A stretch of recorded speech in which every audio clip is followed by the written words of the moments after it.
Lighthouse has been on the stage a couple of times already, and I can see Vincent, who can come and intro and tell you more about it. So let's give a warm welcome in this rainy weather to Vincent.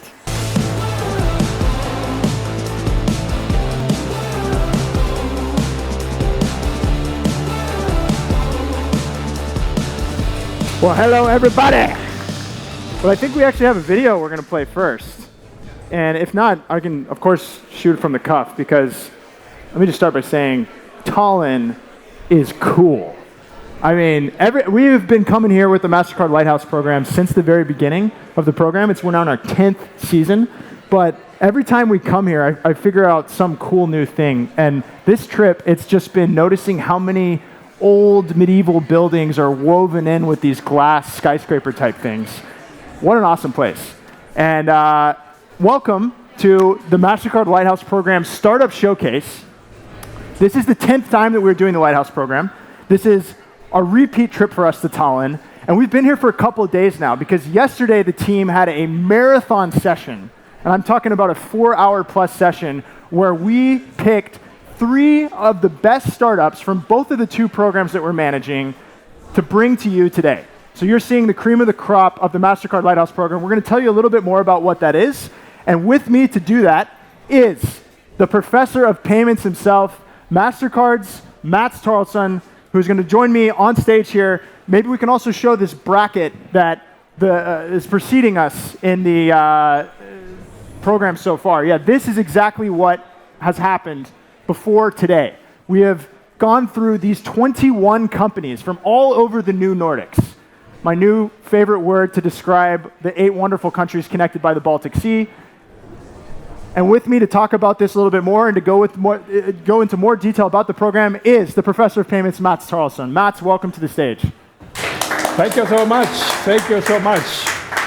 Good to be here. You know, this is the peak. This is the grand finale of a 3-month program. So I'm really excited to be here. But you know what?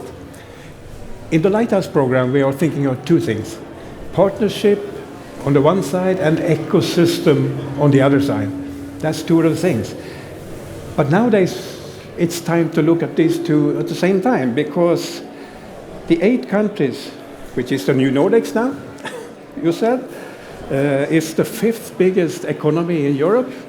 And this has been possible because all of the progress the last 30 years, I would say, where the governments, the economies, and the shared sense of security is coming together. Yeah.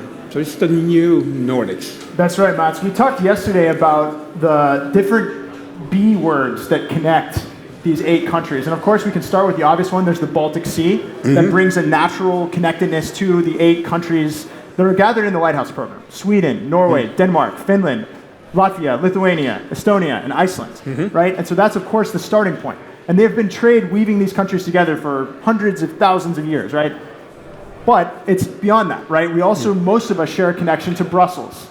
And we, of course, also have a very similar banking system that runs throughout. And it's a lot of the Nordic banks that actually first moved into the Baltic states in the 90s and are part of laying that foundation for the success that we've all enjoyed.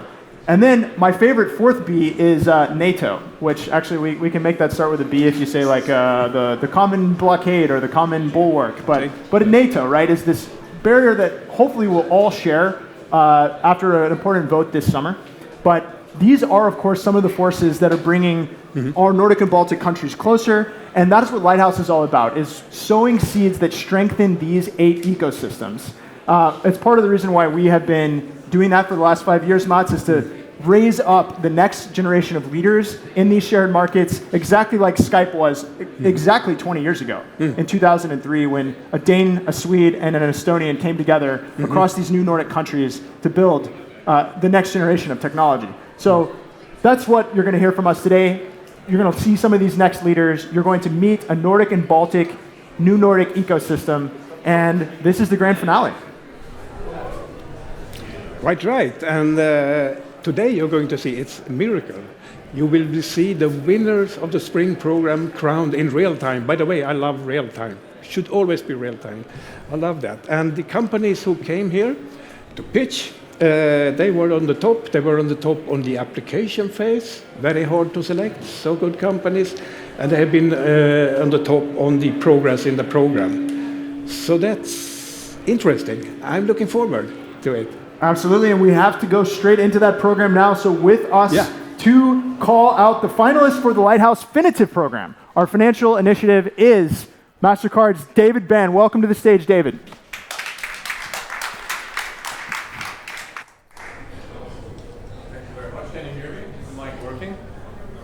No, but now you can hear me. Wonderful. What a beautiful audience. Thank you very much, Vincent. Thank you, Mats. By show of hands, first of all, how many of you have been to the showcase event that Vincent talked about yesterday in the pitch competition? All right, we had a full house, so nice to see you again. And those of you that didn't make it, welcome next time. First of all, I'd like to address the companies that took part in this round and say congratulations. Great job. You've done a fantastic job, actually, and we heard that from many stakeholders. And I'd like to start with a round of applause for the companies, really. Yeah, that's in order. Many thanks to our Mastercard team and our partners, Lyse.org and the L59 organizers, and to you, the audience. Without you, this wouldn't have been possible.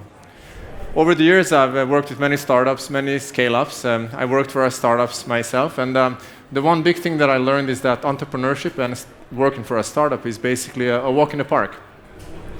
Jurassic Park, if I'm a bit more exact. So I'll tell you a few words about our walk in the park in the Lighthouse program.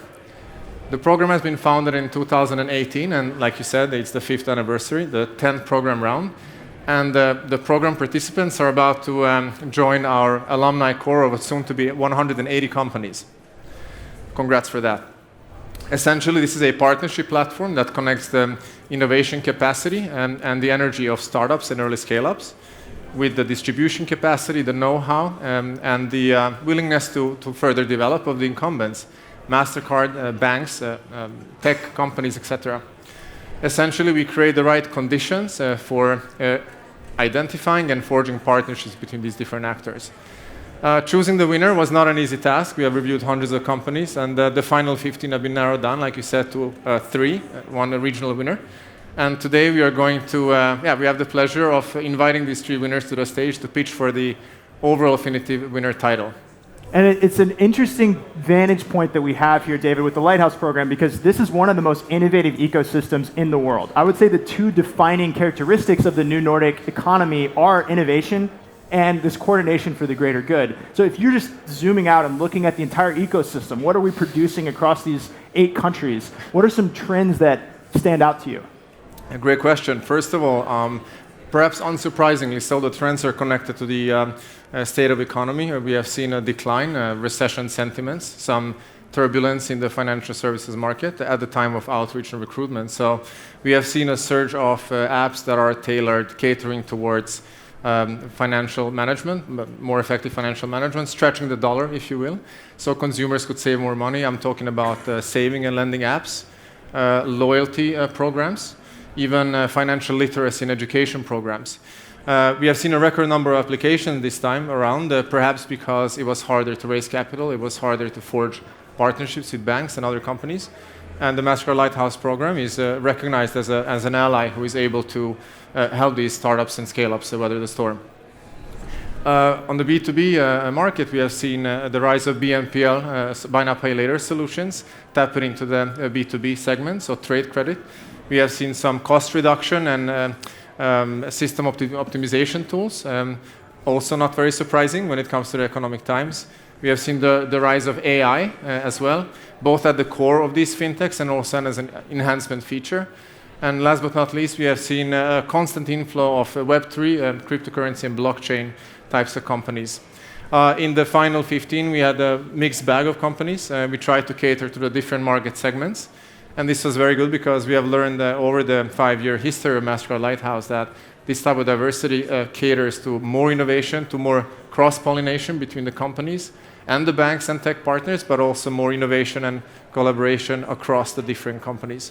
And if I could just add one thing to that, it's this sense of humility, because even some of the smartest AI companies that we're talking to now have had to say, you know what, there's a better model out there, let's rip and replace with these new GPT engines. And I've heard CTOs of some of the most successful AI companies in Europe saying that, and it's exactly what Lighthouse is all about, is recognizing as a bank, as Mastercard, as even a startup, that we cannot do everything ourselves. We're stronger in partnership, and that is the life of this program. Indeed, and we love to be in this position where we can really partner with fintechs, fintech enablers, and impact tech companies alike. And we don't take a chunk of the equity from these companies. We don't take a program fee, we finance. So this is why the program is extremely attractive to startups and early scale-ups. So if you have the right contacts or want to nominate somebody, please approach us after the event, and we'll be happy to give you some more information.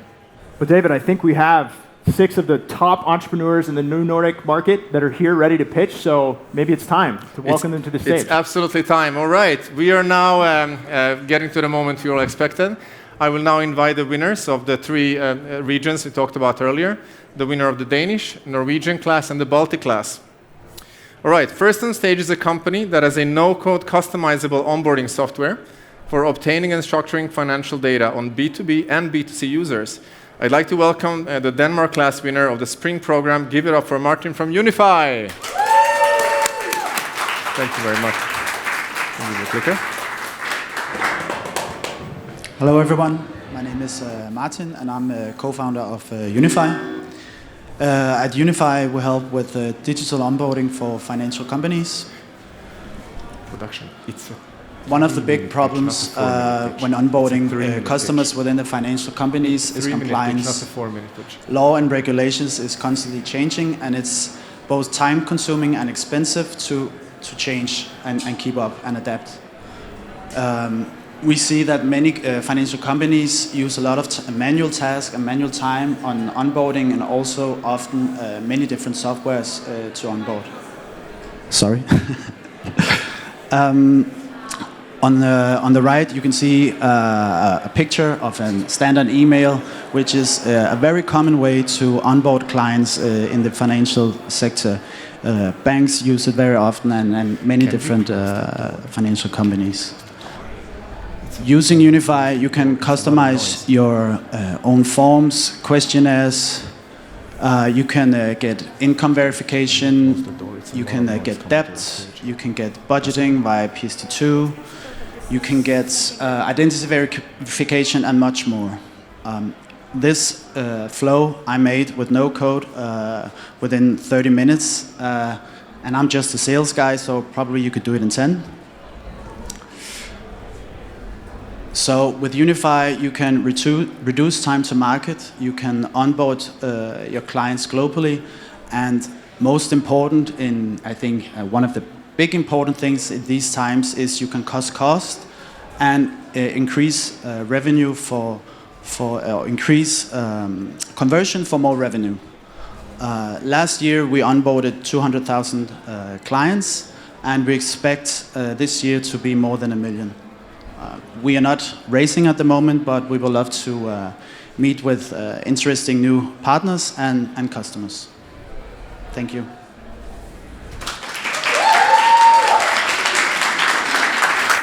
Thank you. Give it up for Martin from Unify. Thank you very much. Thanks for the clicker. All right. Next on stage, the winner of the Norway class is a company that turns users' mobile phones into payment systems, enabling shoppers to pay by scanning a store-specific QR code, and by doing so, enhancing and optimizing the shopper experience. Welcome to the stage, and give it up for Amund from 5G Technologies.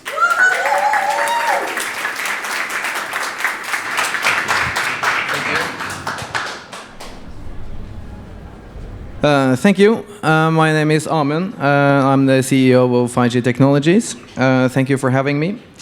I'm here to tell you that the world is burning. The world burns for fintechs, many of which never make it to the stage where they have a positive cash flow. And the reasons for that is not necessarily that their technologies are bad, or their teams aren't any good, or their IDs are irrelevant, but it's simply because they don't have a platform to run their technologies on. They cannot apply their technology in the marketplace. And the world burns for retailers as well, as they're seeing their customers have their cost of lives increasing dramatically, and themselves they're struggling with a higher cost of sales and inflation. So what is keeping the fintechs and the retailers back? For fintechs, mostly, they have the problem of old tech, which is very favorable to the existing technologies and incumbent solutions like cash and card payments. And for retailers, they have the same problem with the old technology, which is making it impossible for them to get rid of the #1 most annoying aspect of physical shopping, which is the queue. So, are there any remedies to this? Not to inflation, but to some of the technical aspects that I spoke of. The Scan and Go platform from 5G, which turns the consumer's phone into a shopping device, and I mean a shopping platform is addressing many of these technical issues. So some of the features of this platform is that it has no app, there is no download, and that barrier to adoption is gone. There is no hardware so the investments are low, and you can apply any payment method that you can think of in any market, and the carbon emissions related to the transactions are reduced by 75%. So regardless of which country you come from, you will see a logo and a brand which you know, which trust us with supplying them with technology.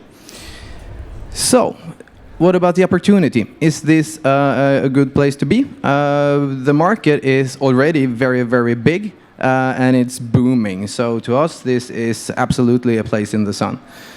So if you are an investor which has an interest in this space, come talk to this Photoshop version of me at the booth, Mastercard booth tomorrow between 9 and 10. I will be there together with Espen.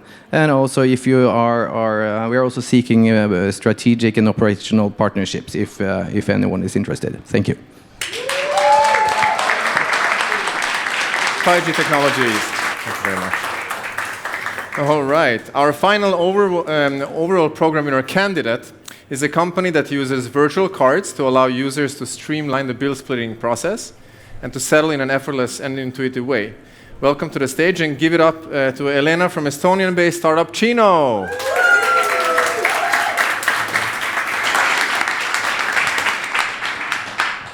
Hi everyone, I'm Elena, and we're here to change how each one of you split bills. So we're social, right? Well, I hope we are, but our fintechs aren't really social, which means that whenever we are doing social things like sharing experiences, it becomes to share expenses very, very difficult, very, very fast. And this is especially true for the digital-first Gen Z who have this problem on a daily basis. And that's because they're stuck with a process that has been built 10 years ago. And it was once innovative, but not anymore, especially when you have 30% who are unable to get back the money that they're owed. And it leads to all kind of awkward conversation, resentment, and situationships. And we built a solution that is a one-tap solution that solves for all of this. Let me show how it works. Whenever you pay with a Chino card, you instantly tap your phone, and instantly we debit everyone's share directly from their bank account. Let me repeat that. Whenever you pay with Chino, you instantly debit everyone's share directly from their bank account, which means that no one pays more than their share every single time. Chino works exactly the same way that WhatsApp works. You create groups. You can create one group with your roommates, one with your partner, one for your trip to Ibiza. And then we instantly issue a virtual card for you that you can use like a normal debit card to pay online or offline, except that it has a nice little perk that you can adjust the split ratio anytime. And because you connect your existing bank accounts, and because we're bank and country agnostic, you can use Chino with all of your friends around Europe. Splitwise and other IOU apps that you might know, we're really good at telling you who owes you money. And then you have payment request apps that were really good at sending a link to or at least to try to get that money back. And we're really good to make sure that you don't need one or the other. And we've been really busy in the past 12 months. Not only we're fully accredited by Apple and Google Pay and, well, part of the prestigious Mastercard Lighthouse program, but we see really exciting metrics happening. For example, the one I want to point out is the network effect. For every one user that we acquire on our platform, we get 2.52 other users recommended to us. Free CAC. And we're growing through the preferred channel of Gen Z, which is TikTok, where we make fun and engaging and relatable content about the issue of splitting bills. And because we're projecting to grow to 6 million users who spend 600 euros per month by 2028, we will be hitting 2.17% of the European peer-to-peer transaction market.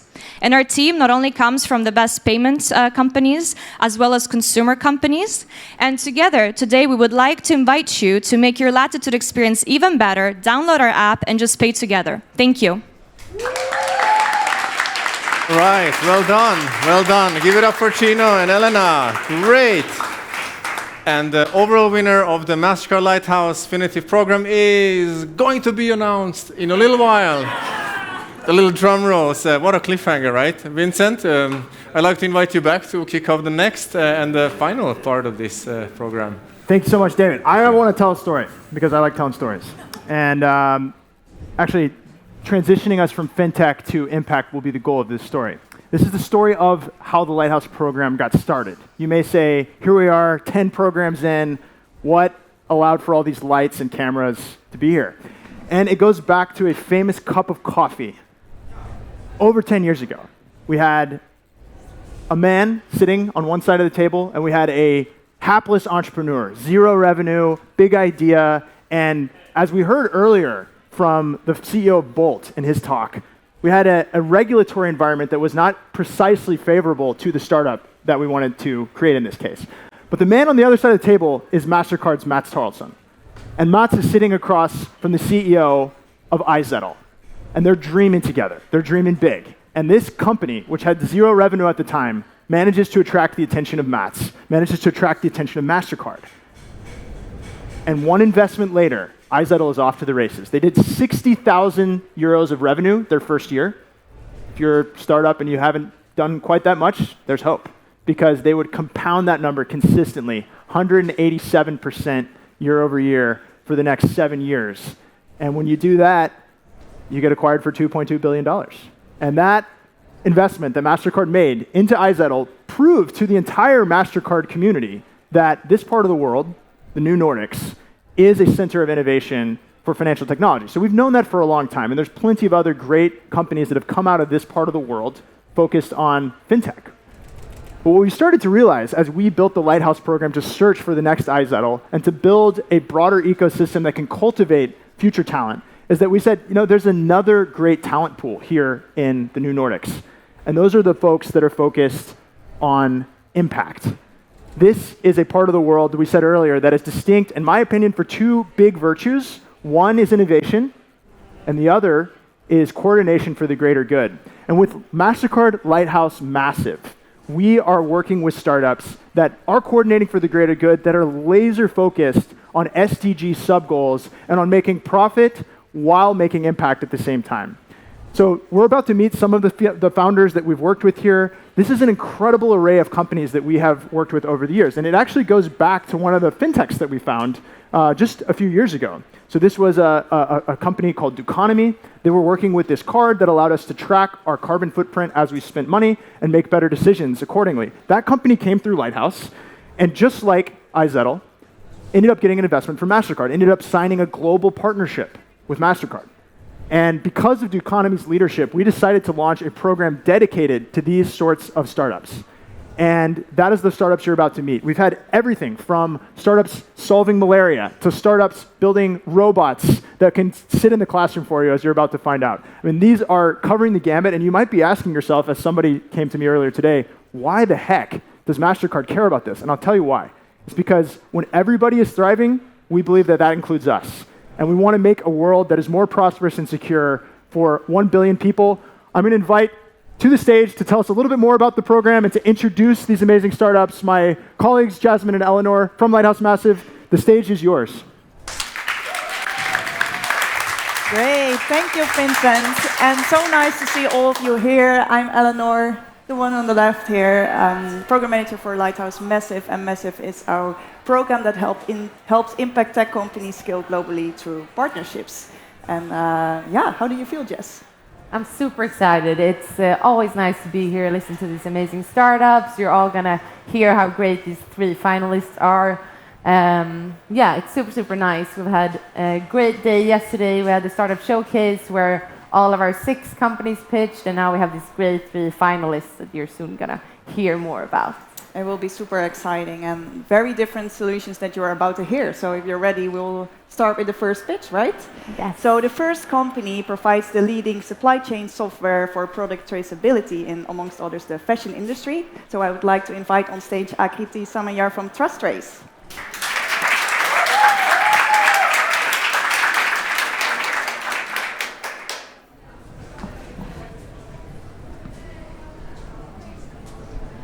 Hello, everyone.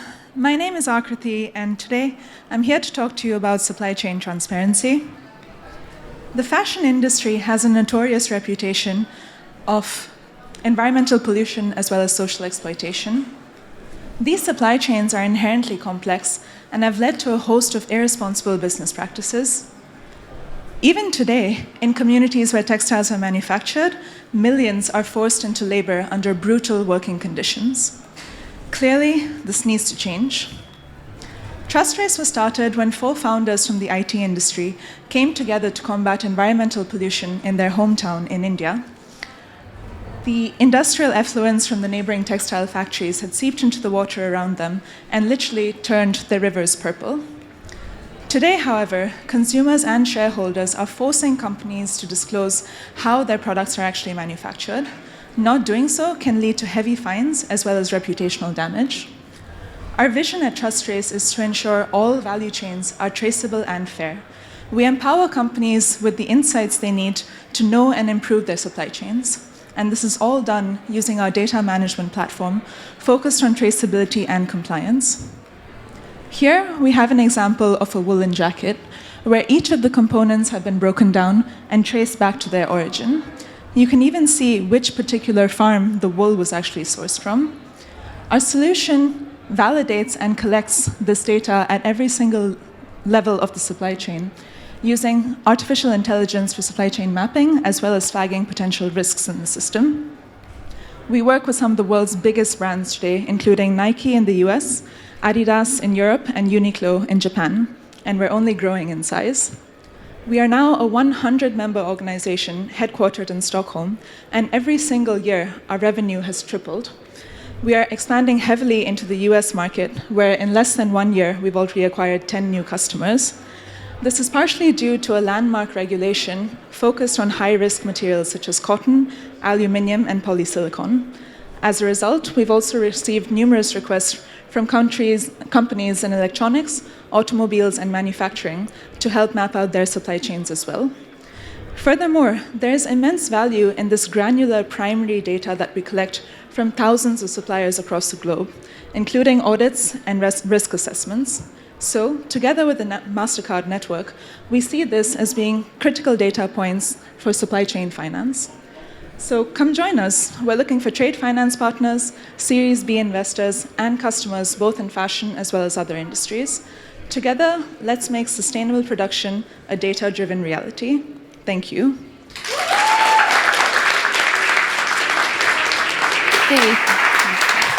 Thank you so much, TrustTrace and Akriti. Great job. Okay. Up next, we have a company on a mission to bring safe drinking water to 1 billion people in low-income communities by 2030. So take it away, Alexander from 4Life Solutions.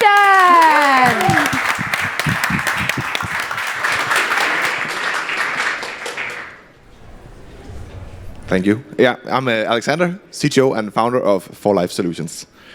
And this is the way. Yes, we believe that safe drinking water is a human right, and currently 2 billion people don't have access to that, resulting in a child dying every 90 seconds.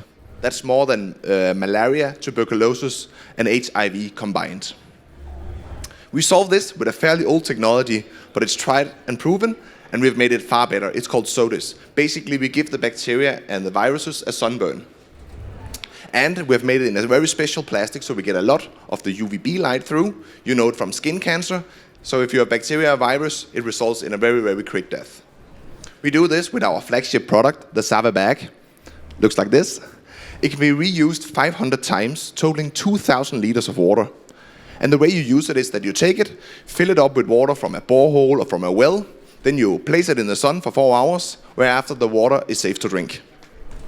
This gives a lifespan of a year, providing safe drinking water for 2 people, and at a price of $3 per bag, this is by far the cheapest non-chemical at-home water purification solution, meaning that we are cheaper than boiling, cheaper than filters, we don't use chemicals like chlorine, and we include safe storage. And that's very important when this is the way you store your water after otherwise being clean. We also do this by being very good for the environment. If you were to boil the same amount of water that our bag provides, you would have emitted 0.5 ton of CO2, while our bag, full supply chain considered, emits 1 kilo. We are fairly proven. We have 150,000 bags sold and implemented together with our great partners. That has resulted in them buying even more. Now 200,000 have been sold and should be implemented here in 2023. And we predict 500,000 in 2023. And just to mention a few of our partners, we're looking at UNICEF, UNHCR, Caritas, Red Cross, and World Vision. So some of the big guys. And just to make this story even better, we just released our new product, the Sava Can. It's the same as the bag, but it just has a lot increased durability, now being a thick plastic can and canister. It has a 3 times longer lifespan, and it holds more water. And what's the best thing about this is that it's going to be 100% locally manufactured.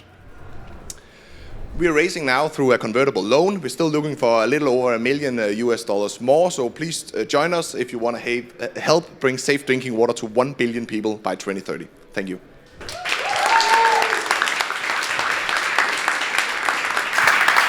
Amazing pitch. And that was already the second pitch for Mastercard Lighthouse Massive that you just heard. And that means that we are now about to hear from our third finalist, which is a company focusing on social impact and has a goal to reduce loneliness and social isolation through warm technology. And I would like to invite on stage Karen Dolva from No Isolation.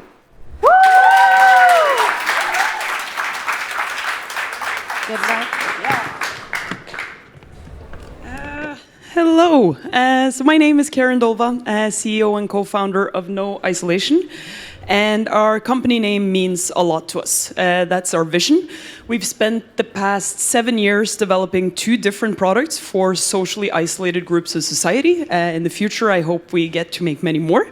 We are based in the Nordics, UK, and Germany as of now, and we've invested a significant amount of time into documenting the effect of our solutions. So today I can with confidence say that we do actually make people less lonely and happier. And I'm going to show you how by introducing our first product, AV1. I brought it with me here. AV1 is made for kids who, for a variety of reasons, cannot go to school. So that can be cancer, severe social anxiety, injury, or chronic fatigue. Anything you'd like that's keeping you away from school for a long period.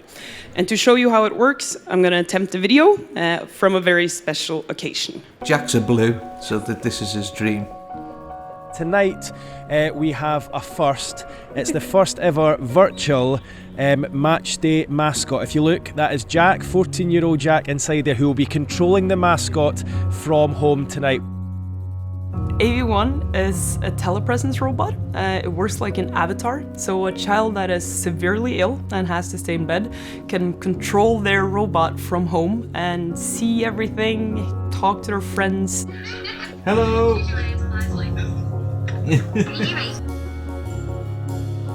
I mean, Phil Jaggs, when he come and he took him and he put him under his arm, and we heard him saying, you know, let's go, Jack, come on. And then he was showing him to all the crowd and introducing him to all the other players, all the other mascots. It was just, I did get a bit choked up because it was just amazing. And that is the virtual mascot experience that 14-year-old Jack McLinden will be now seeing at his home in Walton. It's a new technique, and I believe it will really catch on.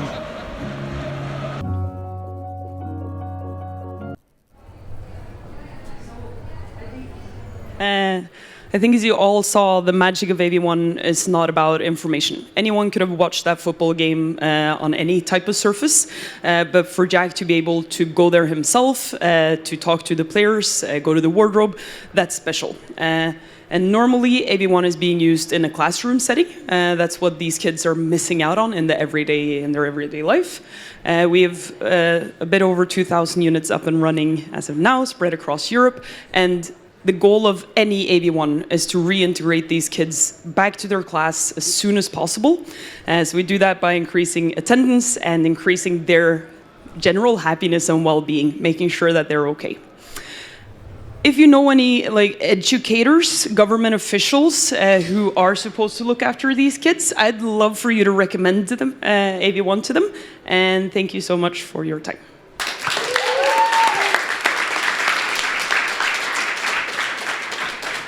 Well, thank you so much, Karen, and that's cool. And I also just want to give a shout out to the great technical team that we have that lets us do videos and has put on this entire show. So quick round of applause for the 20 people who have made this program possible. I mean, it's really an astounding group, and I have to tell you a little story about a hiccup we had yesterday. So right after Karen, the team was carefully planning, like, how is this sequence going to work? And we had Peter Vesterbacke, who's a Time magazine most influential person, coming right after Karen. And so we're like, oh, we'll connect the dots. We'll say Peter is working with a ton of education initiatives. He started Slush. He did, he's been to every high school in Finland. And then there's Karen. And Peter heard that and he thought, oh, I'm supposed to talk about all my work with high schools, as well as this tunnel that he's building between Tallinn and Helsinki. And so we had to cut him off because he only had 5 minutes. But it was, of course, great to hear about all the work he's doing on that front. And Karen, we're so inspired. Thank you for that. We are about to go figure out who the winners are, right? So we've seen 6 pitches. We're going to crown 2 champions. But before we do that, I'm going to invite to the stage my colleague Zofia, who is going to give us the update from the Lighthouse research team and tell us exactly what has been going on in the ecosystem. Here to present the report, Zofia from the Mastercard Advisors.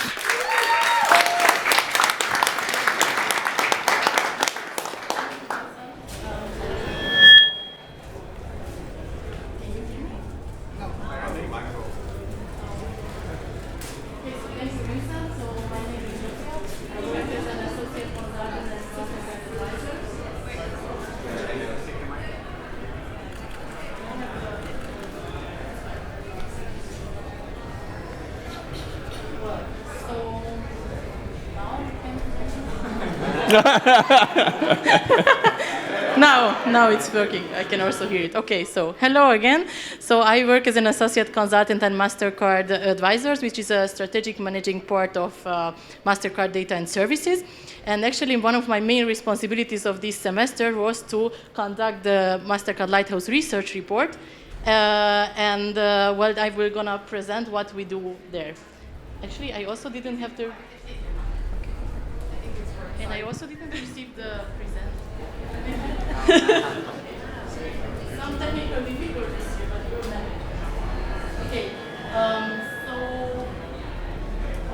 what we do in this research report? So basically first,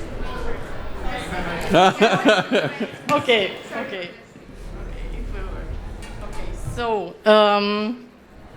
so we published this report since 2021 spring semester, and our main goal is to support the ecosystem, the fintech and impact tech startups with conducting this report and help them guide them with the most important trends. So first, what we do is we feature the participating companies, and it was, you already could hear that we had an amazing batch of 15 Affinitive companies and 6 massive companies, and actually it was a pleasure of mine to feature them in the report again. We also look into the future, and we have important information about the application for the next program that we have in Lighthouse. So we also do that.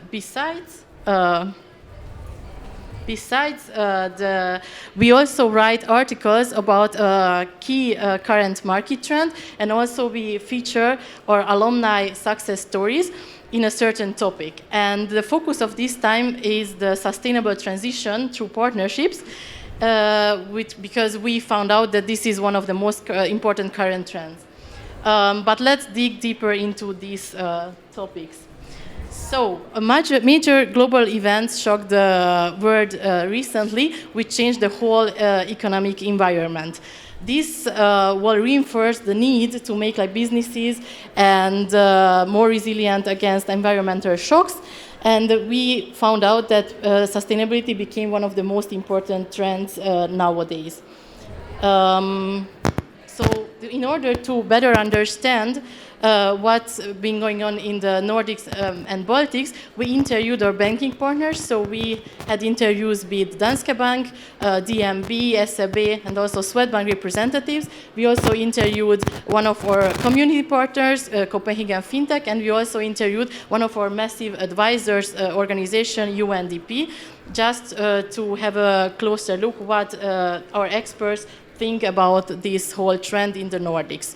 So they were in complete agreement that the Nordics and Baltic is quite developed in terms of sustainability. So it's one of the most important topics despite its challenges. So they identified that there is a new, very conscious generation of customers that actually demand sustainable products and solutions. And so most of the companies are already have initiatives in place to be more sustainable in their daily operations. Most of the companies are also tracking their emissions to comply with some regulations and already have some kind of sustainability strategies and policies in place. On the other hand, they also identify some kind of challenges. For example, they saw it a bit difficult to prioritize daily business, especially for smaller companies. They also think that sustainability is a very complex subject and it's not a quite easy recipe to follow, so it's quite difficult to make it easy in an easy way. They also identify that there are some difficulties in data capturing because it's quite hard to get the relevant data, and they also saw a tendency in an increased tendency in greenwashing, which is actually really harmful for the ecosystem. But despite of that, they saw that these changes in the ecosystem are already visible, so the sustainable transition is actually happening. And they think that all of the stakeholders in the ecosystem have a very important role in making this transition possible. So UNDP, for example, thinks that they have kind of a guideline provider and policymaker role for the ecosystem. The banks, of course, I mean, so for this sustainable transition, we need money, basically. And banks think that they can make a big impact with choose the right projects and businesses to finance, and they can make a really big impact with also an advisory role for their clients. Well, the transition also needs new solutions, so our experts think that startups should be the ones who innovate, who come up with new ideas, new solutions, and scale basically to make an impact with the support of the hubs. Well, besides our experts, we also wanted to see the view of our startups that we have this semester, so that's why we made a survey with them. And it was really interesting that 84% of our companies this semester think that sustainability is in their top 3 of their company priorities, which we found amazing, actually. We also collected some insights from this survey. One of them was that the startups mentioned that it's quite hard to focus on sustainability besides increasing revenue and commercial growth, because of course that's a priority for them. But on the other hand, some companies mentioned that they don't think that sustainability is like a separate department or a separate thing for them. It's quite embedded in their daily operations. We also saw something interesting that's different from what our experts mentioned, that our experts have quite some restrictions regarding their partners, but our fintech companies and massive companies seem that they are more permissive towards their partners in terms of sustainability. Well, there is a common way actually to monitor the sustainability, and these are the Sustainable Development Goals, and we could see that our startups actually, all of them, address at least one of these Sustainable Development Goals, which is quite amazing, we think, and you can see there which were the most common ones addressed by our companies. Well, after like interviewing our experts and the startups as well, the main like message was really clear for me. Like sustainability is fundamentally changing the way we operate. So it is like digitalization did like a couple of years ago. And sustainability should be embedded in every single part of a company. Because it will soon become like kind of a license to operate, and it will be not like a nice to have thing anymore. So what should we do in order to make this sustainable transition possible? So our experts told us that like sustainable transition is not a step-by-step process. We should make a mindset change, and it's really important to take sustainability into account in every single decision that we make. So when we are choosing our partners, the materials what we operate with, it's really important to have these things in mind. It's really important to commit to the goals. So greenwashing is really harmful for the businesses. It's easier to start the journey early on, actually. And the most important thing what they highlighted is that we have to find the right partnerships, because we are in this whole transition together, and we don't have to do it alone. And with the right partners, this whole transition is way more easier. So, and what better proof for that statement could be than to present our alumni success stories that were made in the topic of sustainability. So we have Econans and Alik in the report presented. We interviewed both CEOs, so we interviewed David Klammer from Econans and Hakan Ludvigsson from Alik. They are the CEOs and co-founders of this organization. They were both winners of this program earlier, and they both have a sustainable solution already live in some banks. So what you can see in the report is that how these cases turned out to be a success. And these two alumni companies are from different classes, of course, and but they share the same goal. So they are making sustainable transition possible. And from these stories, we can see that like creating win-win partnerships for the most important topics is why actually Mastercard Lighthouse operates.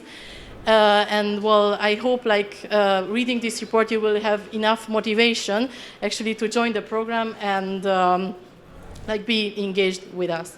And if you want to read the report, you can find it in our webpage and scan this link. Thank you.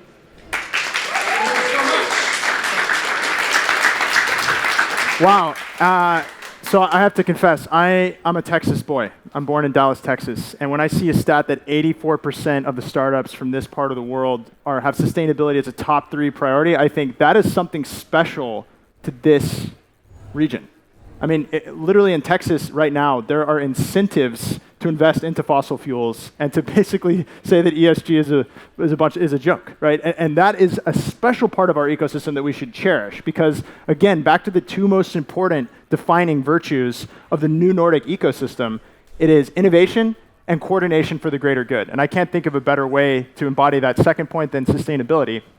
And I have one more story, and guys, we have a few more minutes because we started early. I don't know if you noticed that. But if you'll indulge me on one more little story that I heard last night. I was out with an Estonian politician, and we said, hey, we're at the Lighthouse program talking about new Nordics. We love this concept of new Nordics. What do you think about that? And he goes, it's great, but we don't need the word new, because you know where the term Nordic came from. And he said he's hard to find information about this, so maybe take it with a grain of politician salt here. But I loved this story, so I want to share it. He said the term Nordic was created by Sweden in the 1940s and 50s because this was the time when Finland was welcoming back into the sphere of influence of the Scandinavian countries. Previously, it was considered Baltic, which makes sense because of where it's located on the Baltic Sea. But it had previously been part of Russia, and Sweden was sort of welcoming it into the community of the Scandinavian states. So we invented this word to be inclusive. And he was saying, hey, Estonia, we were part of Swedish Empire, just like Finland. Why not call us Nordic as well? And I like that sentiment a lot. We're sticking with the term New Nordics for this presentation, but I just thought that's such a cool concept, that we would be welcoming, that we would be coordinating, that we would be expanding our circle, welcoming our friends. I love that concept, and I want to champion that notion here. But now it's time, at last, for the awards. And we're going to kick things off with the massive program winner. So this is our sustainability and social impact program. And coming to the stage for that, my colleagues, Eleanor and Mats. Welcome. It's so exciting to do the part of the awards, and I'm thinking people in the back can't even see them, so we should put them on the table, don't you think? They're nice, right? Do you like the Mats? Great. The moment is here. The moment we are waiting for, Eleanor. Now it will happen. Yeah. So ready for this. It's really exciting. I mean, the winner of the Lighthouse massive program will look at 5 dimensions together with our banks, experts, and advisors to come up with the winner. And we have five categories we look at. I mean, impact potential, of course, as many people as possible around the world, make it better life for them. That's impact for us. And then we have the partnership readiness, of course. It's a partnership program. It's progress in the program itself, this 3 months program, what happens, how did it go? Accountability score is another one. And then we have something we call the North Star effect. Yeah. And that means startups that has the built-in power to influence and inspire others with what they're doing. That's the North Star score. And this company provided high scores on all of these 5 bullets. And they live up to all of them. And it's time to reveal this year's winner, Eleanor. Let's see who it is. Let's see who it is.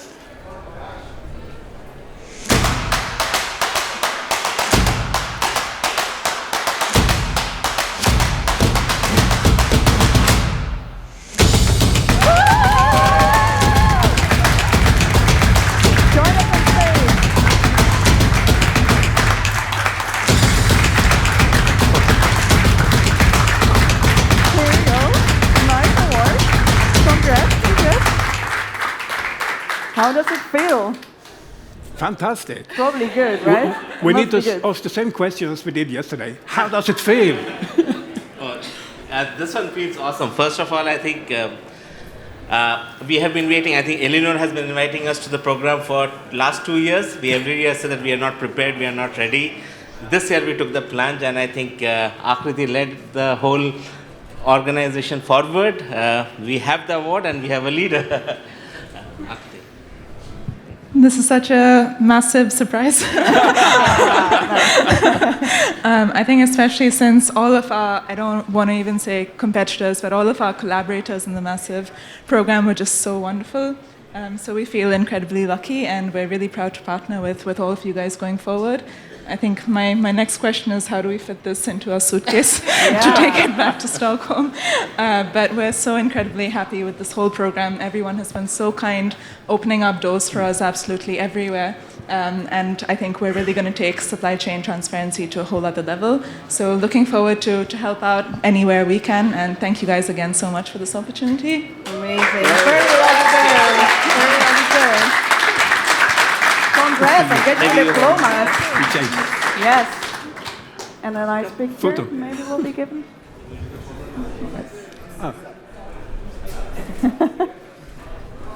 Yes, Okay. you Thanks. win Good a job. pitch to start for us. Sound good? For that, guys, and I think it's cool that we are attracting people from all over the world. I mean, myself, obviously, we have folks coming from all continents to this part of the world because of this energy that I can feel in the presentations today. And then I think we're going to continue feeling as we head into the next award ceremony. So back up, one of my fellow immigrants to Sweden and also a native Swede to recommend our next winner of the company, David and Carolyn.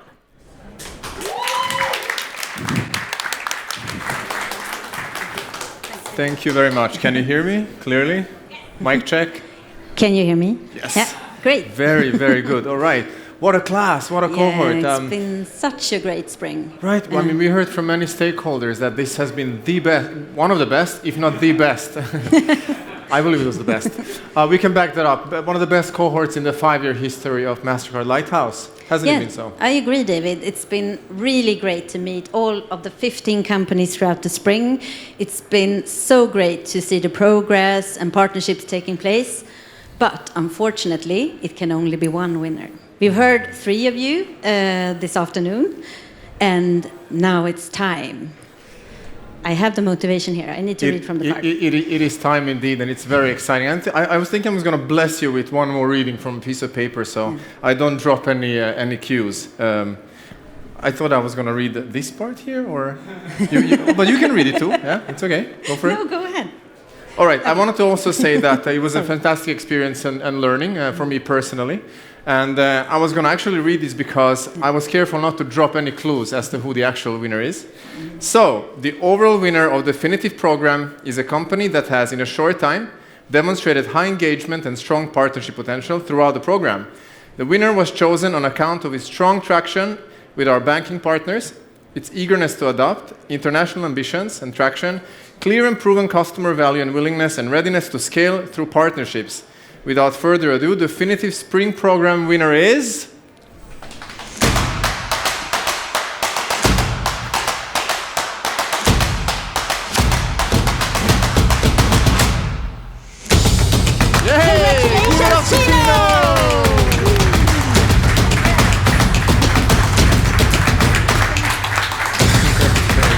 Congratulations.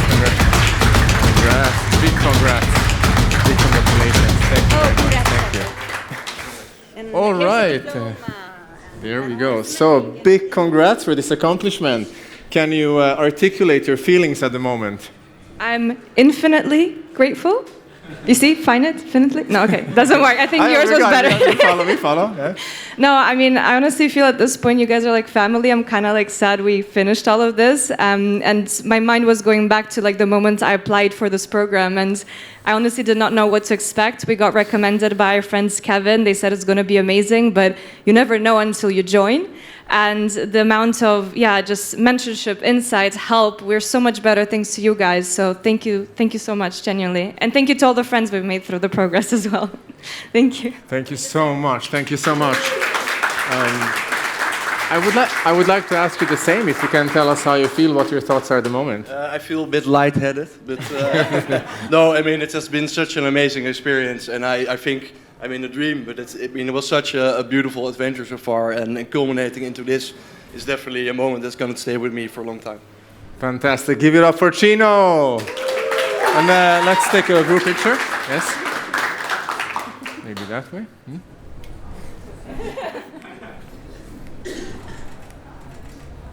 Thank you very much.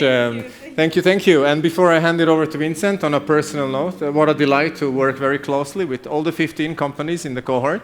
From the initial call and interview up to this point, for me it has been a great learning experience, and we encourage you to be our ambassadors in the future. So thank you each and every one of you in the program. Over and out, Vincent. Thanks. And as you may have guessed from the people walking out, we are very close to the end. And I just want to end with a final note of encouragement and to repeat something that we've been saying in this program over and over again, which is that we're in a season of unprecedented solidarity between the new Nordic countries. And I think startups have played a critical role in that since the beginning. So we talked about Skype a lot at Latitude59. It's the 20th year anniversary of the founding of this new Nordic startup. Founder from Denmark, a founder from Sweden, 5 engineers from Estonia. This is one of the strands weaving our economies together, and it's exactly what we're proud to support here at the Lighthouse program. New Nordic founders, new Nordic leaders, and we are actually in a kind of a similar period that Skype was. And I think this is kind of an interesting point to end it on, because of course Skype emerged from the dot-com bust of the early 2000s, and here we are in the aftermath of the great tech crash of 2022. So what new leaders can we bring together from across the new Nordic countries to lead this next wave of technology? Just like they were coming at the early days of the internet and internet communication, we're at the beginning days of this AI shift. What leaders can emerge in these amazing times that we're in from across our countries? I want to leave you with that note, but I also want to say thank you to all the startups. I want to say thank you to all the banks that made Lighthouse possible. Thank you, of course, to Mastercard for the great work that you do in the ecosystem. And if this caught your attention, and if you're a founder out there looking to lead this future that we're talking about, please consider applying. The winners that you met today really did rise to the top of a very incredible list of applicants. It is hard to get in. We have hundreds of applications per year, and of course, these guys rose to the top of that very competitive subset of accepted companies. But we are opening applications today, and we will have a video that plays right after this to give you a little bit more information about where to apply and all that kind of stuff. But I'm going to ask our winners to join me on stage right before the credit rolls. And with that, ladies and gentlemen, thank you so much from Lighthouse, and enjoy the rest of your time in Tallinn.